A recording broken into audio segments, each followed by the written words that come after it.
How to fix Android Auto not working. First, try a different USB cable. Use a short, high-quality data cable, ideally the cable that came with your phone.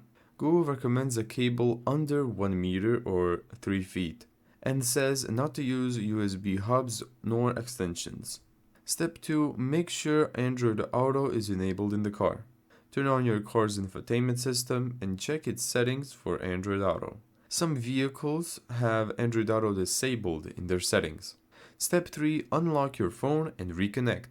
Put the car in park, turn on the infotainment system, unlock your phone, then connect the USB cable. Follow any permission or setup prompts that appear on the phone.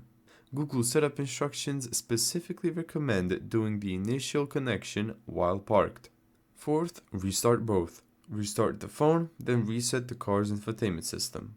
Fifth, forget the car and then reconnect. If it still won't connect, go to the phone, settings, connected devices, connection preferences, Android Auto, and then previously connected cars. Then tap the three-dot menu and then forget all cars. Then reconnect the phone to the car and set Android Auto up again. Thank you so much for watching this video. If you found this tutorial helpful, make sure to give it a thumbs up and subscribe. And as always, see you in the next video.